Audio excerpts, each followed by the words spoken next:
I'm glad to have you here.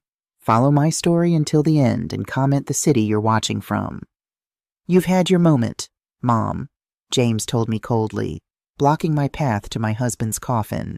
His wife Sarah stood beside him, her designer shoes tapping impatiently on the funeral home's polished floor. Behind them, William and Rachel exchanged knowing glances, as if this moment had been rehearsed.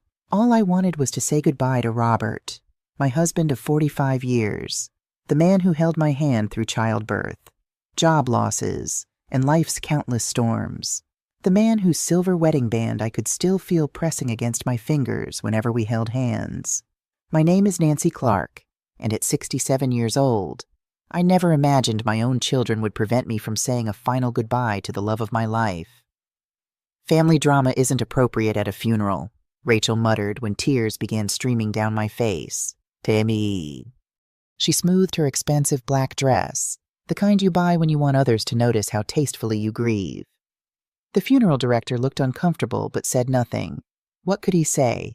These were my sons, after all, the little boys I had nursed through fevers, taught to ride bikes, and sacrificed everything for.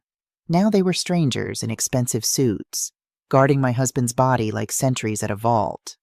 Mom, please, William finally said, avoiding my eyes. People are watching. People were indeed watching, distant relatives, Robert's colleagues, neighbors, their expressions a mixture of shock and second-hand embarrassment. Nobody intervened. I stood there, feeling invisible in my own grief. I returned to my seat alone, my heart breaking twice in one day. The weight of Robert's absence felt crushing as I sat rigid in the front pew. For 45 years, he had been my shield against the world's cruelties. Now I faced the greatest cruelty without him, the betrayal of our own sons. Are you all right, dear? Asked Dorothy, my oldest friend, sliding into the seat beside me. Her arthritic hand covered mine, warm and reassuring. They wouldn't let me. My voice broke before I could finish. Dorothy's eyes widened, darting toward my sons at the front of the room. Those boys should be ashamed, she whispered, squeezing my hand tighter. Through the remainder of the service, I sat with my back straight, determined not to crumble in public. James and William delivered polished eulogies about their father, a man they claimed shaped them into the successful men they'd become. They spoke of his work ethic, his guidance, his unfailing support. Not once did they mention how Robert had worked 3 jobs when they were teenagers to pay for their college education, how he had postponed retirement to help William start his business, how he had co-signed James's mortgage when no bank would approve him due to his gambling debts, debts Robert had paid off twice before refusing a 3rd time. As people filed out, offering condolences, Sarah and Rachel flanked my sons like protective shields. When guests approached me, one of them would swiftly intercept, directing attention back to the immediate family, as if I, Robert's wife of nearly half a century, was somehow peripheral to this loss. Mom, we're heading to the cemetery now, James finally informed me, his tone suggesting an afterthought. You should ride with Aunt Dorothy. We've arranged for Dad's siblings to be in the family cars. I nodded, too drained to argue. As Dorothy drove us to the cemetery, following the procession of gleaming black cars, she filled the silence with outrage on my behalf. I've never seen such disrespect in all my life, she fumed. Robert would be turning in his grave. Well, if he were in it yet, which he's not. But you know what I mean. Despite everything, this made me smile briefly. Dorothy had always had a way of stumbling into inappropriate humor at serious moments. It was why Robert had adored her. He knew, I said quietly, watching raindrops begin to streak the window. He saw this coming long before I did. What do you mean? Dorothy asked, slowing for a red light. He warned me that the boys had changed, that they weren't the men we raised them to be. I didn't want to believe him. The cemetery was even worse. Once again, I was positioned several rows back, behind extended family and even some of Robert's former co-workers. As the minister spoke final words over the casket, I could barely see through the sea of umbrellas. When James and William each placed a rose on the descending coffin, photographers from the local paper captured the moment, the grieving sons paying tribute to their father. Nobody photographed me. standing alone in the rain after most had departed, finally able to approach my husband's grave. I placed my hand on the wet wood of his casket and whispered the goodbye I'd been denied earlier. "I'll be okay, Robert," I promised, though I wasn't sure if it was true. "You were right about them. I just wish you weren't." The house felt cavernous without Robert. For 5 decades, it had been filled with his booming laugh, his off-key singing in the shower, the rhythmic tap of his reading glasses against the kitchen table as he pondered the crossword puzzle. Now there was only silence and the faint ticking of the grandfather clock he had restored the year before his diagnosis. I wandered from room to room like a ghost. In our bedroom, his slippers still waited beside the bed. In his office, his coffee mug sat on the desk, a thin film of mold now covering the surface of his last unfinished cup. I couldn't bring myself to wash it. The first few days passed in a fog. Neighbors brought casseroles I couldn't eat. Friends called. But conversations felt like underwater echoes, distorted and distant. Dorothy visited daily, bringing groceries and forcing me to shower and change clothes. "You can't disappear too," she insisted, opening curtains I had kept drawn. Robert wouldn't want that. On the 4th day after the funeral, the phone rang. I almost didn't answer, but Dorothy had just left and would worry if I didn't pick up. "Hello?" My voice sounded rusty from disuse. "Mom, it's James." His tone was formal, as if calling a distant acquaintance. "I just wanted to check in. Do you need anything?" The question seemed so absurd I almost laughed. What I needed was my husband back. What I needed was sons who treated me with respect. What I needed was to have been allowed to say goodbye properly. "I'm fine," I replied automatically. Good. He sounded relieved not to have to offer actual help. "Listen, Rachel and I were thinking about stopping by this weekend to help sort through Dad's things. We should probably start dealing with all that." It had been less than a week since we buried Robert, and already they were eager to divide his possessions. I clutched the phone tighter. "That won't be necessary," I said, surprising myself with my firmness. "I'll handle your father's belongings when I'm ready. Mom, be reasonable. There's a lot to go through, and you're—" He paused. "Well, you're not as young as you used to be. We just want to help. Help themselves. More likely," I thought bitterly. "Thank you. But no," I repeated. "I'll let you know when I'm ready for that step." James sighed, that familiar sound of exasperation he'd perfected as a teenager when I'd refused to increase his allowance or extend his curfew. "Fine, but don't wait too long. These things need to be handled properly." After he hung up, I sat in Robert's chair, trembling slightly. James hadn't asked how I was coping with my grief. He hadn't mentioned the funeral or apologized for keeping me from the coffin. His only concern was sorting through Robert's possessions, the expensive watch collection, the vintage car in the garage, the rare book collection Robert had spent decades curating. William didn't call at all that week, not even a text message to check if I was alive or dead. His silence hurt more than James's perfunctory call. William had always been my sensitive son, the one who wrote poems in high school and cried at sad movies, the one who most resembled his father in both appearance and temperament. Until Rachel entered the picture. Rachel had been William's college professor, 8 years his senior and intimidatingly accomplished. From the moment they started dating, William began to change. His casual warmth hardened into calculated ambition. His comfortable jeans and t-shirts gave way to tailored suits and expensive watches he couldn't afford.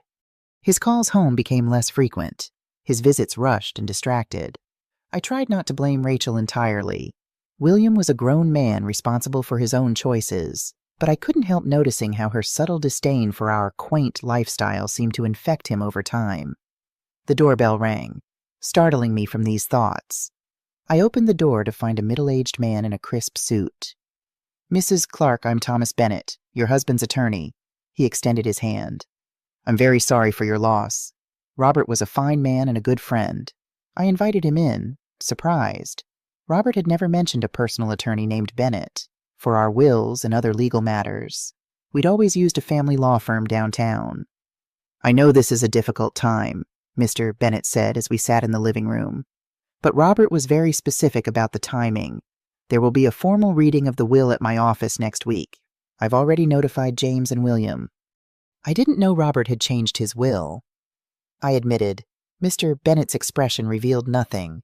Robert made several changes in the last few months. He asked me to give you this now, before the formal reading. He handed me a sealed envelope with my name written in Robert's distinctive handwriting. The sight of it, those familiar loops and slants, brought fresh tears to my eyes. I'll leave you to read it privately, Mr. Bennett said, standing. The will reading is scheduled for next Tuesday at 10 a.m. My card is inside the envelope with the address. After he left, I sat with the unopened letter in my lap for nearly an hour, afraid of what it might contain. Finally, I carefully broke the seal.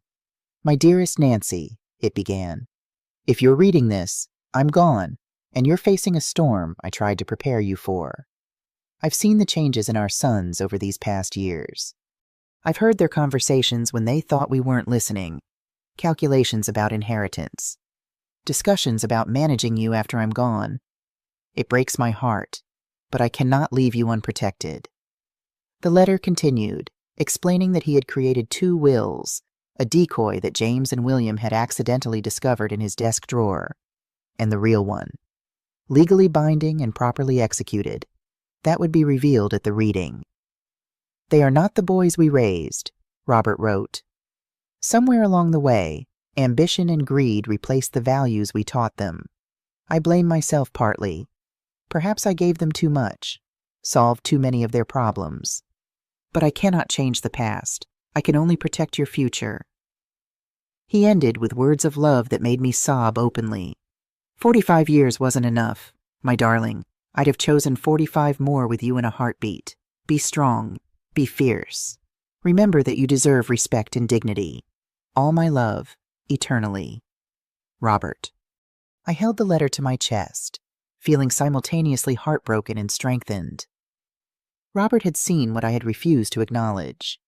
He had acted to protect me when I couldn't protect myself. That night, I slept with his letter under my pillow, and for the first time since his death, I didn't cry myself to sleep. On the morning of the will reading, I dressed with particular care. I chose a tailored black suit I'd worn to meet Robert's parents decades ago, paired with pearl earrings he'd given me for our 20th anniversary. I wanted to look dignified, strong, the woman Robert had loved and respected, not the fragile widow my sons now dismissed. The drive to Mr. Bennett's office took 30 minutes. I arrived 5 minutes early, my heart pounding with anxiety and a strange sense of anticipation. When I entered the waiting room, I found James and William already there with their wives, heads together in quiet conversation. They looked up when I entered, their expressions shifting from animation to stiff formality. "Mom," William acknowledged with a nod. No hug, no greeting beyond that single syllable. Sarah examined me with barely concealed disapproval, likely noting my outfit was several seasons old. Rachel was busily typing on her phone, not bothering to look up. James checked his expensive watch, a gift from Robert when he'd graduated law school. I sat in a chair opposite them, the physical distance mirroring the emotional chasm that had grown between us. No one spoke. The silence felt thick with unspoken expectations and calculations. Mr. Bennet appeared precisely at 10 a.m. "Please come in," he said, holding open his office door. The office was classically furnished with leather chairs, oak bookshelves, and certificates framed on the walls. A large desk dominated the space, with chairs arranged in front of it. I moved to take a seat, but James stepped forward. "Before we begin," he said, his lawyer voice in full effect, "I want to clarify that this meeting is solely for the heirs named in our father's will." He looked directly at me as he continued. "Mom, you can stay if you want, but this doesn't really concern you." My breath caught. Even after everything, the blatant disrespect stunned me. Sarah nodded with a smug smile. "It might be easier for everyone if you weren't here for this part." Mr. Bennett's eyebrows rose slightly, but before he could speak, I reached into my purse and removed the folder Robert's letter had mentioned, the one he'd left in our safe deposit box with instructions to bring it today. Without a word, I placed it on Mr. Bennett's desk. "What's that?" William asked, suddenly alert. "Let's proceed with the reading." Mr. Bennet said, ignoring the question. He opened an envelope and removed several pages. I'll begin with the document dated 3 months ago, which supersedes all previous wills and testaments. James frowned. 3 months ago. That can't be right. Dad showed us his will last year. Mr. Bennet glanced at me, then back to the papers. As I was saying, this is the most recent and legally binding will of Robert Clark, properly witnessed and notarized. He began to read, I, Robert James Clark, being of sound mind and body, hereby revoke all previous wills and codicils. To my sons, James Robert Clark and William Thomas Clark, I leave a monthly allowance of $500 each for a period of 2 years, contingent upon their respectful treatment of my wife, Nancy Marie Clark. The room went completely still. I could hear the ticking of James's watch, the faint sound of traffic outside the window. That's impossible, William finally said, his voice barely above a whisper. There must be some mistake, James added, leaning forward in his chair. Our father would never, to my beloved wife, Nancy Marie Clark, Mr. Bennet continued, raising his voice slightly to override the interruption. I leave the entirety of my estate, including our family home, all bank accounts, investment portfolios, life insurance policies, and personal possessions. Rachel's face had drained of color. Sarah's mouth opened and closed without sound, like a fish out of water. James stood abruptly, his chair scraping loudly against the floor. This is fraud, he declared, pointing at me. She manipulated him when he was sick. Dad would never cut us out like this. Mr. Bennet calmly set down the papers. Mr. Clark, I can assure you this will is entirely legitimate. It was executed when your father was completely lucid, in the presence of 2 witnesses and a notary public, all of whom have provided sworn statements regarding his mental clarity and the absence of any undue influence. She must have tricked him somehow, Sarah interjected, finding her voice. A woman her age doesn't know how to handle this kind of money. She'll squander everything and leave nothing for future generations. The contempt in her voice made my spine stiffen. My age, again. My age was being used as a weapon against me, as if my 67 years automatically rendered me incompetent. A woman my age, I repeated softly, raised 2 children, managed a household through economic hardships, supported her husband through a career change, and cared for him through a terminal illness. If I could do all that, I think I can handle a bank account. William had remained seated, his expression unreadable. Why would Dad do this? He finally asked, looking directly at me for the first time. Why would he cut us off completely? Mr. Bennet retrieved the folder I had placed on his desk. Your father left instructions regarding that question. He removed a sealed envelope and handed it to me. Mrs. Clark, this is for you, but your husband suggested you might want to share its contents. My hands trembled slightly as I opened it. Inside was another letter from Robert, dated just 1 week before his death. His handwriting was shakier than in the previous letter, but still distinctly his. Should I looked at Mr. Bennet, who nodded encouragingly. I cleared my throat and began to read aloud. My dearest Nancy, if you're reading this letter in the presence of our sons, then they have shown their true colors, just as I feared they would. For months, I have watched how they treat you with contempt and condescension. James made a sound of protest, but I continued. James speaks to you as if you were a housekeeper rather than his mother. William acts as if your opinions have no value. Their wives see you as a nuisance they must tolerate for access to our resources. That's not true, William interrupted, his face flushed. We respect you, Mom. The hollow protest hung in the air as I continued reading. I have decided to leave you everything because you are the only person in this family who deserves my trust and respect. Our sons have forgotten the values we taught them. They have forgotten the sacrifices you made for them. They love you only when they need something from you. Sarah stood up, her designer heels clicking angrily on the hardwood floor. This is manipulation. Robert was sick, confused by medications.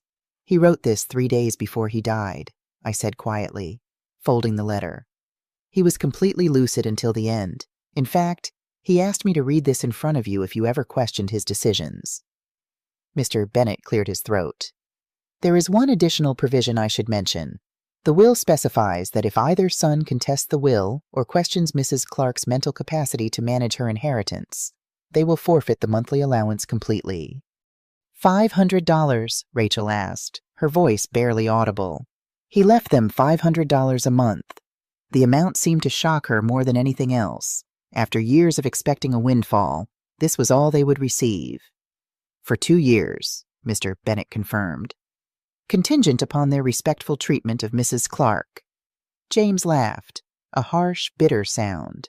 After a lifetime of waiting for our inheritance, that's what we're worth to him, to you. He pointed an accusing finger at me. You are worth exactly what you have shown yourselves to be worth, I replied, surprising myself with my calm. For years, I watched you treat your father like an ATM. I saw you eagerly waiting for him to die so you could inherit. That's absurd, William protested. Is it, do you think he didn't notice your looks when he talked about going to the doctor? Do you think he didn't hear your conversations about how much time he had left? William slumped in his chair, the fight suddenly leaving him. James, however, remained standing, his attorney persona fully in place. We'll contest this, he declared. We'll prove Dad wasn't in his right mind. As your father's attorney, Mr. Bennet said, I strongly advise against that course of action. Not only will you lose your allowance, but I have extensive documentation of your father's mental state, including videos of our meetings where he explains exactly why he made these decisions. For the first time, uncertainty flickered across James's face. Sarah touched his arm, whispering something in his ear. He shook his head sharply. Mom, William said, his voice softer now. We can fix this. We can talk like a family. Like a family, I echoed. When was the last time you treated me like family? When was the last time you invited me to dinner without asking for money first? When was the last time Rachel spoke to me without that condescending tone? Rachel opened her mouth to protest, but closed it quickly. She knew I was right. James tried a different approach. Okay, we admit we've made mistakes, but you're our mother. Blood is thicker than any resentment. We can start over. He approached with outstretched arms, as if to hug me. I instinctively stepped back. Start over, I whispered. Like when we started over after you told me I was a burden when your father lost his job. Like when we started over after William suggested I move to a nursing home so I wouldn't be in your way. Like when we started over after your wives told me my advice was outdated because I belonged to another generation. Each question seemed to land like a physical blow. I could see in their faces that they remembered every incident, every cruel moment they thought I had forgotten or dismissed. Rachel stood abruptly. This is ridiculous. A woman your age can't handle this much money alone. You'll be targeted by scammers. You'll make poor financial decisions. You need our guidance. My age again, I noted with a sad smile. You're right about one thing. Rachel, I am an older woman, but I'm also a woman who worked for 40 years, managed a household through recessions, raised 2 children, and cared for a sick husband until his final breath. If I could do all that, I think I can handle making my own financial decisions. Mr. Bennet began gathering his papers, signaling the meeting was concluding. Mrs. Clark, I'll need you to come in tomorrow to sign some forms and begin the process of transferring accounts to your name. The entire process should be completed within a week. My sons exchanged desperate glances, realizing their last chance was slipping away. James approached once more, this time with tears in his eyes that might have been genuine. Mom, please, we're your family, your only family. Are you really going to abandon us over money? His tears might have moved me once, a week ago, a month ago, perhaps even the day before. But after how they had treated me at the funeral, during the most painful moment of my life, those tears came far too late. Abandon you over money, I said quietly. You were the first to mention money. You were the ones who treated me as if I were nothing but an obstacle to your inheritance. I'm only protecting what your father wanted me to protect, my dignity. William approached as well, flanking me with his brother. For a brief moment, I felt a flicker of fear. They were 2 large men, and I was just a 67-year-old woman. But Mr. Bennet was still present, watching everything. Listen to us, William said hoarsely. We can reach an agreement. We don't want all the money, just our fair share. We're his sons. We worked hard our whole lives waiting for this moment." His unintentional confession confirmed what I had suspected. Their entire relationship with us had been a long-term investment with an expected payout. "Your fair share," I asked. "What is the fair share for sons who gave their mother contempt in return for a lifetime of love? What is the fair share for men who wouldn't let their mother say goodbye to their father?" William had no answer.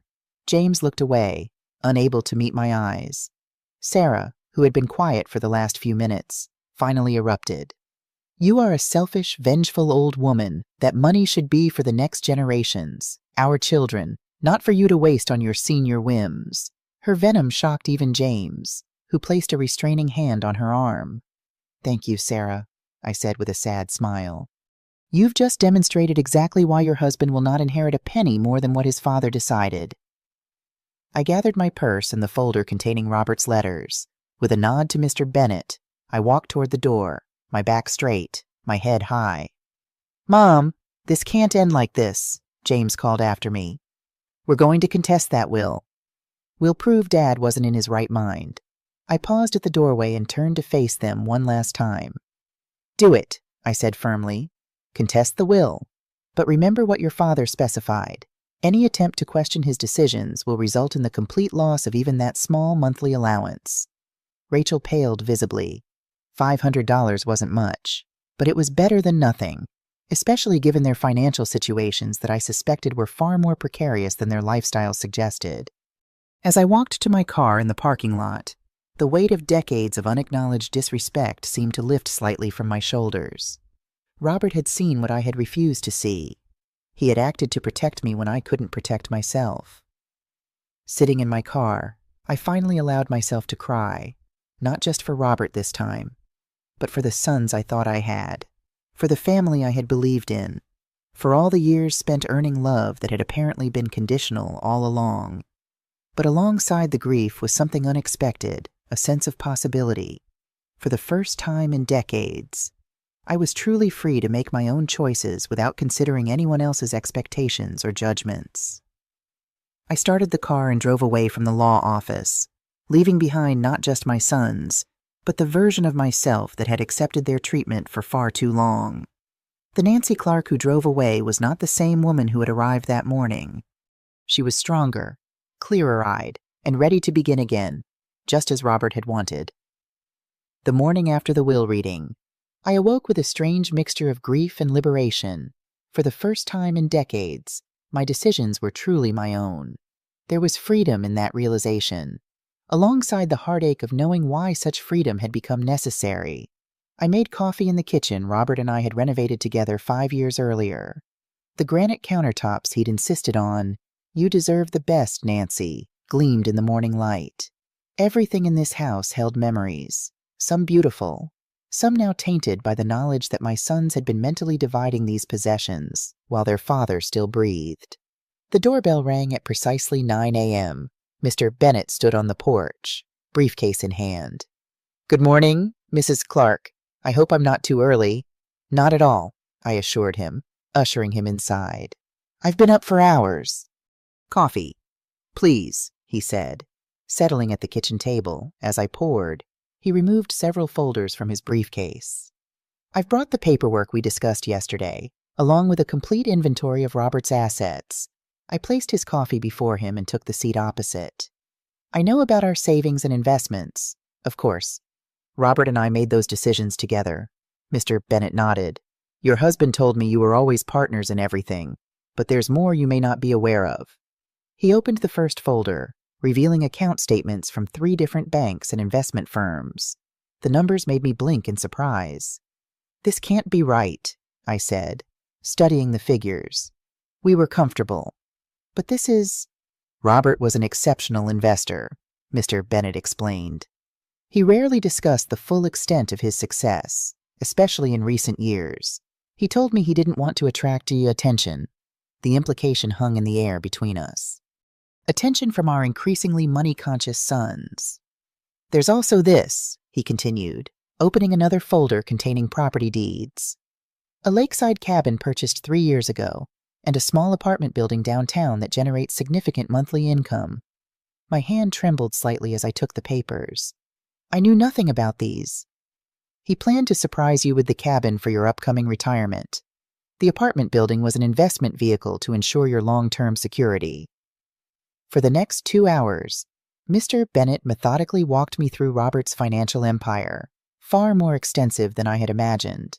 My husband, it seemed, had been quietly building a fortress around our future while presenting a more modest facade to our increasingly grasping children. "There's one more thing," Mr. Bennett said, reaching into his inner jacket pocket. He withdrew a small key. "Your husband kept a safety deposit box separate from your joint one. He asked me to give you this key after the will reading." I took the key, turning it over in my palm. More secrets. More preparations I hadn't known about. "What's in it?" I asked. "I don't know," Mr. Bennett admitted. He arranged it privately. The box is at First National on Main Street. After Mr. Bennett left, I sat alone at the kitchen table, surrounded by papers documenting a wealth I hadn't known we possessed. Part of me felt a flicker of hurt that Robert had kept so much from me, but a larger part understood his protective instinct. The phone rang, shattering my contemplation. The caller ID showed James's number. I let it ring until voicemail picked up, not yet ready to face more accusations or manipulations. Seconds later, my cell phone buzzed with a text message. "Mom, we need to talk. This situation is ridiculous. Call me back. James." No apology, no acknowledgement of their behavior. Just a demand for contact and a dismissal of the entire situation as ridiculous. I placed the phone face down without responding. My immediate impulse was to visit the safety deposit box, but something stopped me, a feeling that I wasn't quite ready for whatever final message Robert had left there. Instead, I found myself drawn to his office, a room I'd avoided since his death. The space smelled of him, leather, old books, and the faint citrus of his cologne, his reading glasses still perched on a stack of papers. The leather chair behind the desk still held the impression of his body. I sat in that chair, feeling strangely like an intruder in a space that was now legally mine. On the desk sat several framed photos: our wedding day, the boys' graduations, our 40th anniversary trip to Hawaii, happy moments that now felt like scenes from someone else's life. Opening the top drawer, I found Robert's journal, a habit he'd maintained for decades. I hesitated, feeling the invasion of his privacy, but reminded myself that he had wanted me to understand everything. The most recent entries confirmed what he'd written in his letters: observations about the boys' changing attitudes, concerns about their wives' influence, sadness over the values they seemed to have abandoned. But there was something else, something that made my blood run cold. Overheard James and William in the garden today. One entry read, discussing how long I might have left and what that would mean for their plans. William suggested it might be 6 months at most, based on what he'd read about my condition. James thought it might be quicker than that, if my health takes its natural course. What have our sons become, and how do I protect Nancy from them when I'm gone? I closed the journal, hands shaking. They had been calculating the timing of their father's death, speculating on how quickly they might inherit. The cruelty of it stole my breath. My cell phone buzzed again. William this time. "Mom, please call. We're worried about you. This isn't what Dad would have wanted." The audacity of him presuming to know what Robert would have wanted, when Robert's own journal and will made his intentions crystal clear, fueled a simmering anger I hadn't allowed myself to feel. I made a decision then. I would not continue living in this house of memories, surrounded by possessions my sons had mentally cataloged and claimed. I would start fresh. Somewhere they couldn't simply appear on my doorstep to pressure me. I called a high-end real estate agent recommended in Robert's files. "Mrs. Clark, I'm Amanda Reynolds. Your husband consulted with me last year about possibly listing your home." Another preparation I hadn't known about. "I'd like to move forward with that," I said firmly. "How quickly can you list the property?" "With houses in your neighborhood and price range. We typically recommend some updates first, but I want it listed immediately," I interrupted. "As is, Of course. Mrs. Clark, I can have a photographer there tomorrow if that works for you." "Perfect." After hanging up, I called a luxury hotel downtown that Robert and I had stayed at for our anniversary years ago. They had a suite available starting that evening. "I'll take it," I said. "For 2 weeks?" I packed 3 suitcases with essentials, clothes, toiletries, medications, and the important papers Mr. Bennett had brought. I carefully wrapped Robert's reading glasses and the framed photo from our wedding day, tucking them between sweaters for protection. Before leaving, I walked through each room of the house, saying goodbye to the life Robert and I had built. In our bedroom, I sat on his side of the bed one last time, breathing in the fading scent of him from his pillow. "I'm doing what you wanted," I whispered. "I'm protecting myself. I just wish you were here to see it." The hotel suite was elegant and impersonal, exactly what I needed. Floor-to-ceiling windows offered a panoramic view of the city skyline. The king-sized bed was draped in Egyptian cotton. The bathroom featured a marble soaking tub large enough for 2, though I would be using it alone. I unpacked methodically, arranging my medications on the bathroom counter, placing Robert's photo on the nightstand. When everything was settled, I ordered room service, a luxury I rarely allowed myself, and ate watching the sunset paint the city gold. My phone had accumulated 7 missed calls and 12 text messages during the move. I scrolled through them dispassionately. "James, Mom, the real estate agent called me by mistake. What the hell are you doing? William, you can't sell the house without talking to us first. That's our childhood home. Sarah, this impulsive behavior proves what we were saying about your decision-making abilities. Rachel, think about your grandchildren's inheritance before you make rash decisions." Their messages revealed exactly what Robert had observed. Their concern was for possessions and money, not for me. I typed a single response and sent it to both my sons. "The house is mine to sell, as your father intended. Please direct any future communication through Mr. Bennett." Then I silenced my phone, drew a bath in the enormous tub, and allowed myself to truly relax for the first time since Robert's diagnosis 18 months earlier. The next morning, I took a taxi to First National Bank. The safety deposit box key felt heavy in my pocket, laden with whatever final message Robert had left for me. The bank manager escorted me personally to the vault, treating me with the deference reserved for wealthy clients. Another reminder of how much had changed. "Take as long as you need. Mrs. Clark," he said, leaving me alone in the private viewing room with the metal box before me. Inside were 3 items, another envelope with my name, a small velvet jewelry box, and a thumb drive. I opened the envelope first. Robert's handwriting was steadier in this letter, suggesting he'd written it earlier in his illness. "My darling Nancy," it began. "If you're reading this, then everything has unfolded as I feared it might. Our sons have shown their true colors, and you've discovered the extent of what I've built for us. For you." The letter explained that he had begun making financial preparations 3 years earlier, when he first noticed the changes in our sons. "The jewelry box contains my grandmother's sapphire necklace, the one I always promised would be yours someday. I retrieved it from the safe at home and placed it here because I overheard William telling Rachel it would be hers after I was gone. Some things are too precious to risk." I opened the velvet box with trembling fingers. The sapphire and diamond necklace gleamed against black velvet, an heirloom Robert had often spoken of with reverence. William had asked about it repeatedly in recent years, claiming Rachel appreciated fine jewelry more than I did.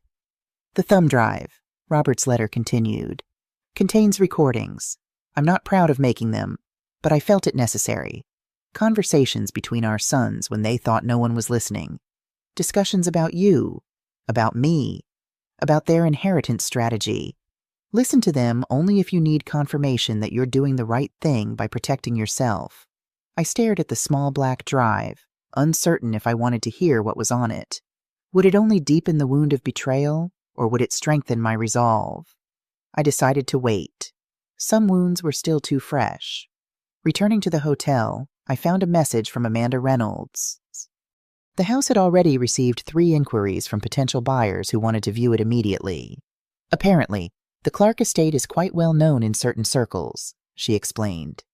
"The location and lot size alone make it extremely desirable." I gave permission for showings to begin the next day, specifying that I would not be present. Let strangers walk through those rooms. Let them envision new lives in spaces where my old life was already fading. That afternoon, I visited the lakeside cabin Robert had purchased as a surprise. It was a 1-hour drive from the city, nestled among pine trees with a deck overlooking clear blue water, simple but beautifully constructed, with a stone fireplace and wall-to-wall windows in the main living area. Your husband handpicked every detail, the caretaker told me as he showed me around. Said it was for his wife who loved nature and quiet mornings. I walked out onto the deck, imagining Robert here, planning this retreat for us.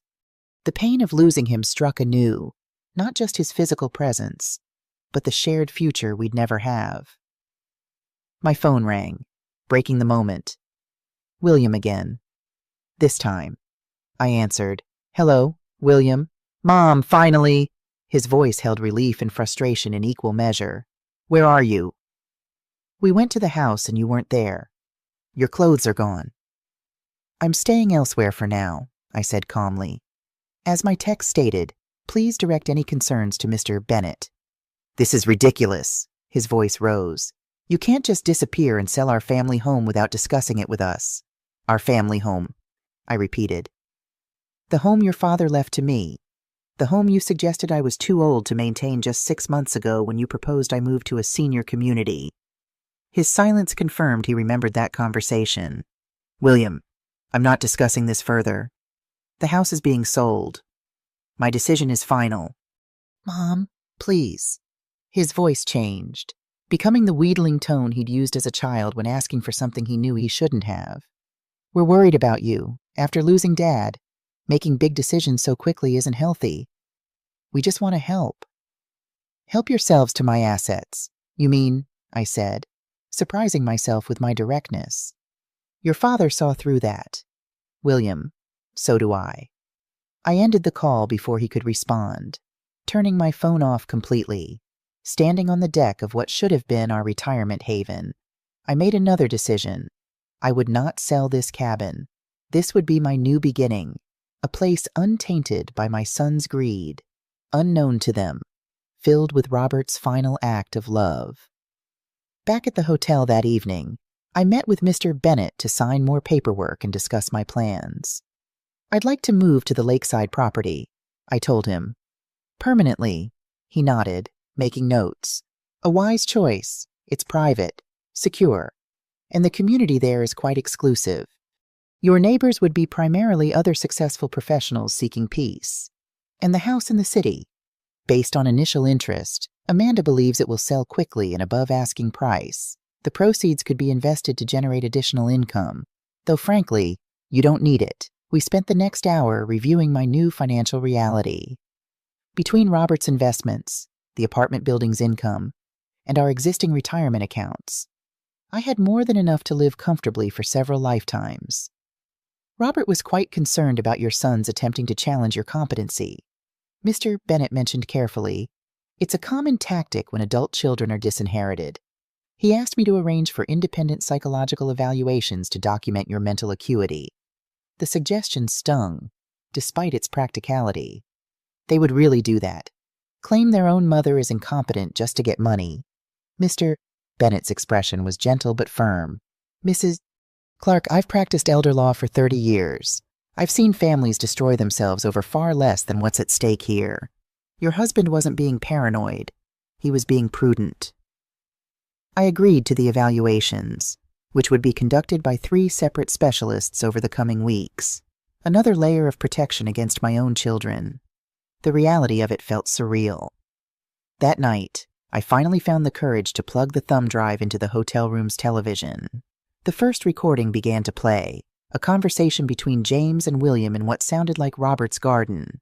The timestamp showed it was from 8 months earlier, when Robert was still relatively strong. Dad looked worse today, James's voice said. Dr. Harding says it could be weeks or months at this point. The longer it drags on, the more expensive it gets, William replied. Those medications cost a fortune, and they're just prolonging the inevitable. Well, at least we know the house will sell for a mint. Neighborhoods like that are going for 20% above asking these days. What about Mom? though she'll expect to stay there. We'll convince her a smaller place makes more sense.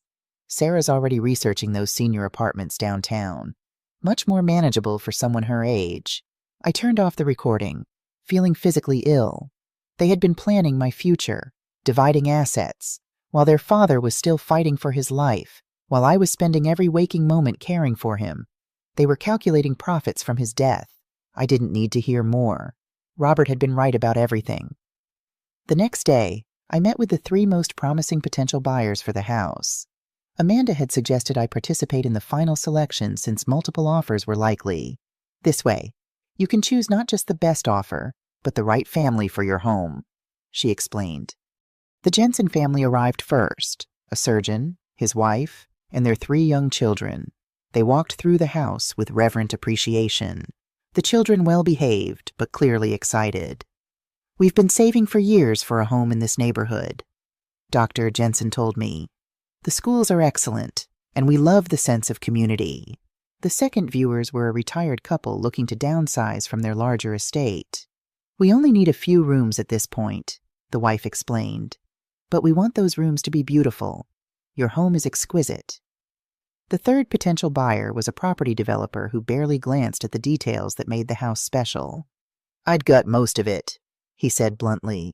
These older homes need complete modernization to maximize value. My choice was immediate and instinctive. The Jensens would fill these rooms with children's laughter and new memories. They would appreciate what Robert and I had built. They're not the highest offer, Amanda warned when I expressed my preference. They're the right one, I insisted. And we can expedite the closing. I'm eager to move forward. With pre-approved buyers like the Jensens, we could close in as little as 3 weeks. 3 weeks to say goodbye to the house where I'd raised my family, where Robert and I had built our life together. It seemed both too long and impossibly short. As I was leaving the final showing, a familiar car pulled into the driveway.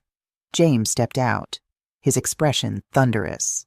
You're actually going through with this, he said. Not a question, but an accusation. Without even consulting us.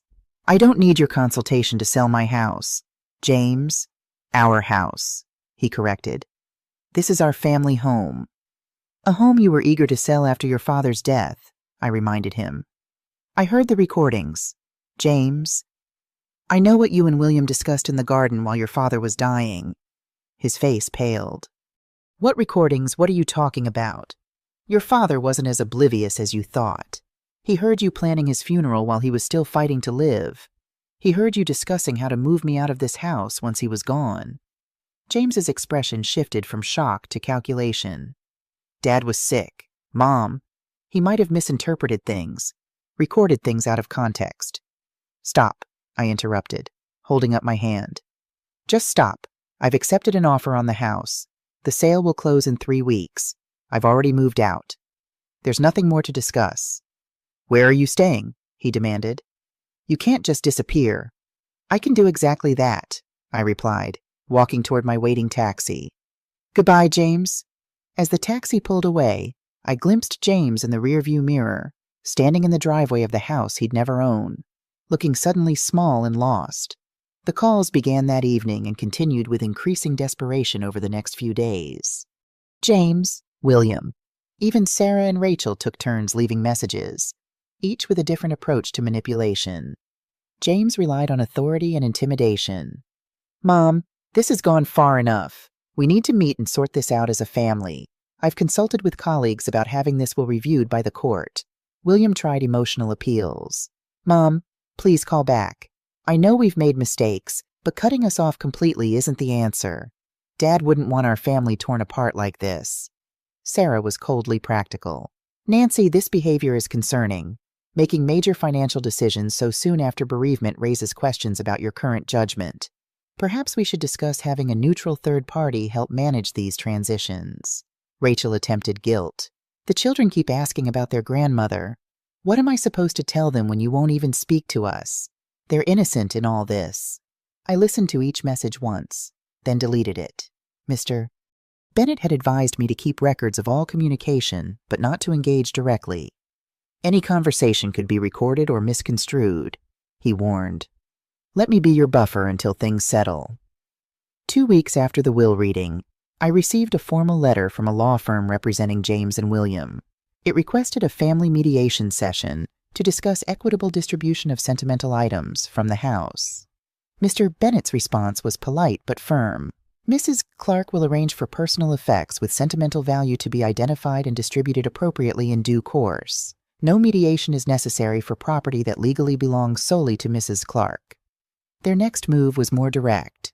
James and William arrived unannounced at Mr. Bennett's office, demanding to know my whereabouts. "Your mother is entitled to her privacy," Mr. Bennett told them. "She's made it clear she wishes communication to go through me for now." "She's not thinking clearly," James insisted. "She's making rash decisions because of grief." "On the contrary," Mr. Bennett replied, "your mother has undergone thorough cognitive and psychological evaluations by 3 independent specialists, all of whom found her to be exceptionally sharp and